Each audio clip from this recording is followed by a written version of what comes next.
Good morning, students. Welcome to Pandya Sir's first year class on microeconomics, class 11.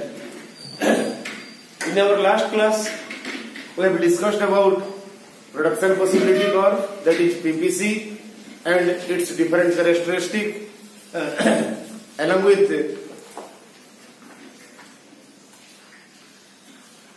opportunity cost and marginal opportunity cost.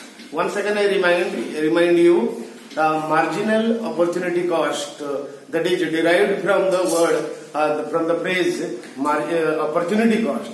So once again, I would like to explain briefly what exactly is the meaning of opportunity cost. So by definition, opportunity cost is the cost of producing something for which we have forgone producing something else. I hope the definition is not clear.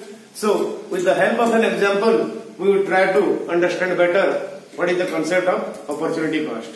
Suppose a particular piece of land can be where we can cultivate crop A, crop B and crop C.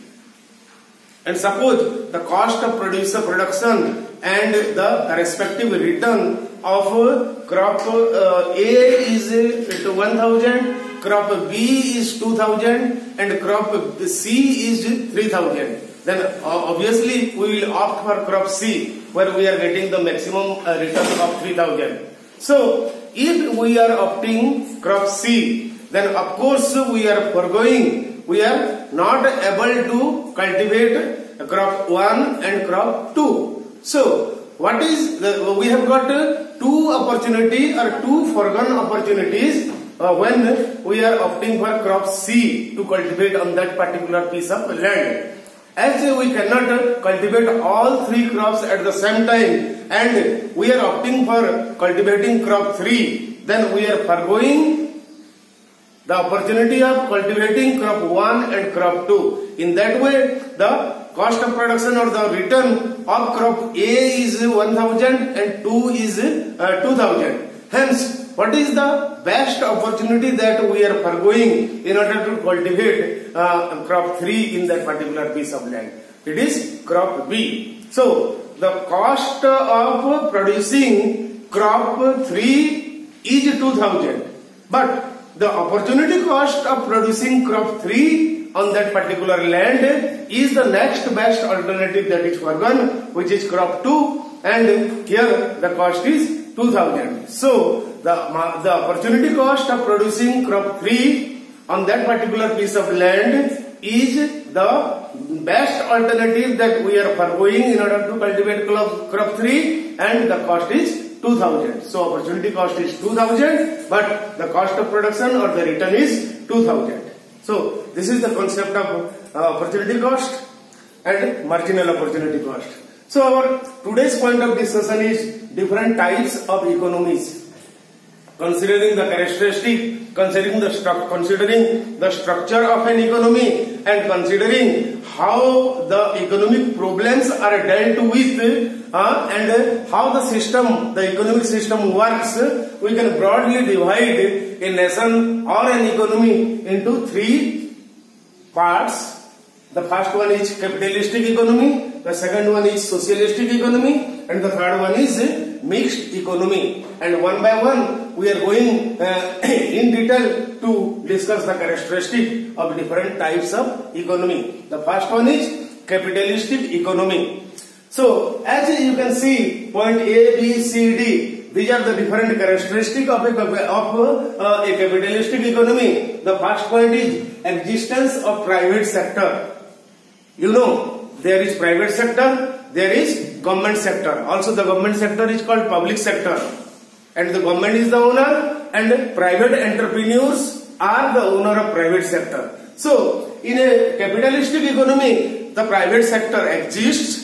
That's why, and as a result what happens? Then the economic freedom is there. The economic freedom is there. So an entrepreneur can decide by himself that what to produce, in what way to produce, and how to fix the price of the product that he is producing. So existence of private sector is there or private property is there, and there is economic decision, means decision to operate the economy, taking different economic decisions like what to produce, how to produce, and how to fix the price of the final product. The third point is profit motive. Of course, a private entrepreneur has nothing to do with welfare activities.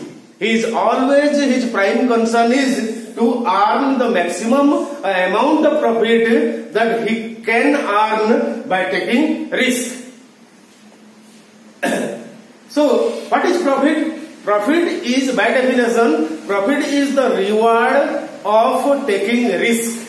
So, the entrepreneur pays to different factors of productions, combine them, add value to those, and try to produce something more useful, and he sells it at a price. So, how the business, how the entire system would behave, whether he would be able to earn any profit or not, that depends upon the luck and the hard work and the detailed planning of the entrepreneur. Hence, the job of a producer, the job of an entrepreneur is always surrounded by high risk, and because the entrepreneur is undertaking risk, he deserves some amount of profit. So, there is independent competition, means new producers can freely enter into the industry and existing producers can freely go out of the industry. There is no hard and fast rule, there is no restriction on the entry and exit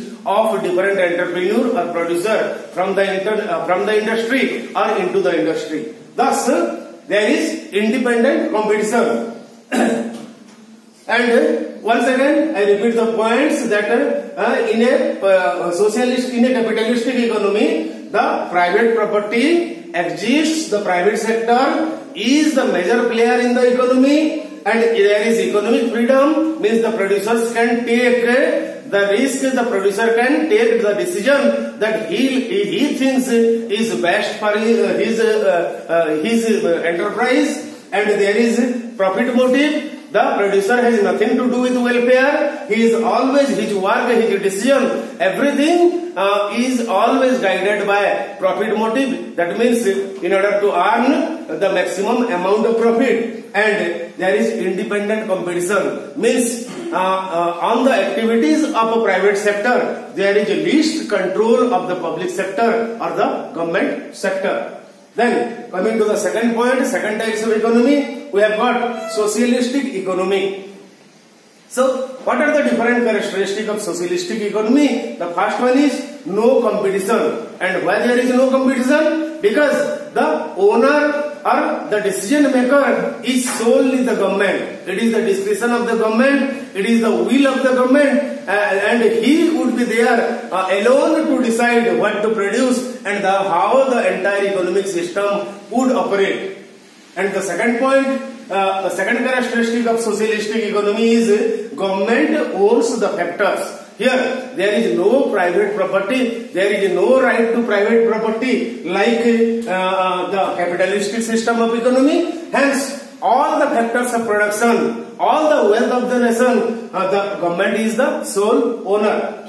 And the third characteristic of capitalistic socialistic economy is planning commission plans everything. So on behalf of the government, he set up a planning commission, a group of experts who would take care of the economic decisions like what to produce, how to produce, and for whom to produce. So when the capitalistic pattern of economy is primarily concerned with profit motive, obviously the socialistic pattern of economy is primarily concerned with welfare.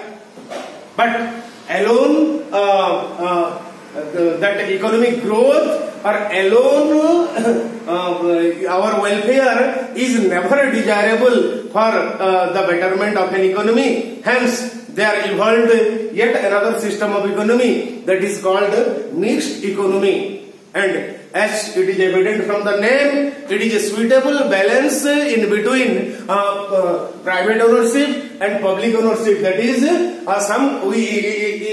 a mixed economy, we will find some characteristic of capitalistic economy as well as some characteristic of social economy. That means a few sector of the nation or a few economic activities in the economy is controlled by government sector, whereas some of the economic activities are controlled by the private sector. So, what type of sectors are controlled by government and what type of sectors are controlled by private sector? That we need to demarcate it. So, the activities which are primarily concerned with economic development or profit motive that brings economic development and growth to the economy are controlled by private sector. Where there is least competition, where there is plenty of competition and least control from the government sector.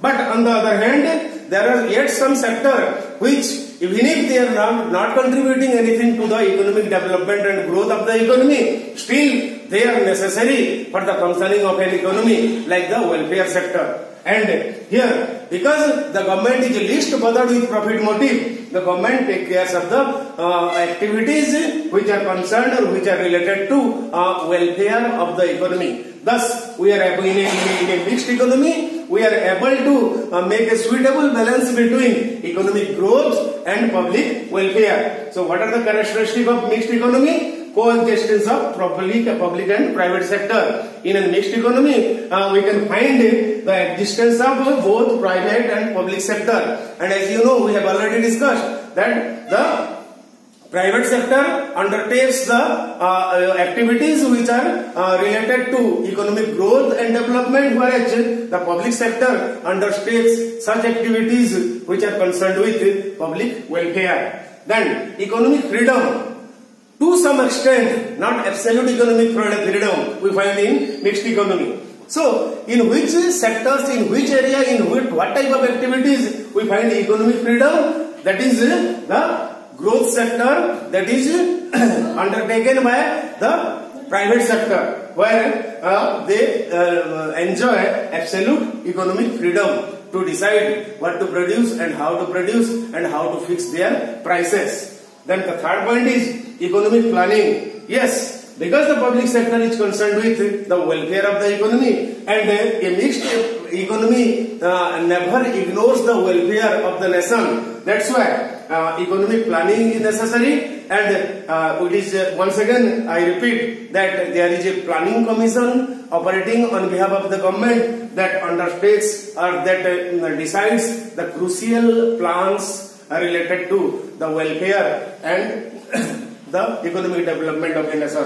And the fourth point is equitable distribution of income and wealth. In a capitalistic economy, because there is a right to private property, then we find the least equitable distribution of nation's wealth and income. Whereas in socialistic economy, then we find more equitable distribution of wealth and nation. But in a mixed economy, we find the desirable amount of equitable distribution of income and wealth. Thus, if we consider all three economic systems, then of course the mixed economy is the best option, and in fact nowadays maximum of the economies are following a mixed economic system. So this is all about different types of economy, and this is the end of the second chapter, and tomorrow onwards we will be discussing the third chapter, that is law of demand. Thank you and have a nice day.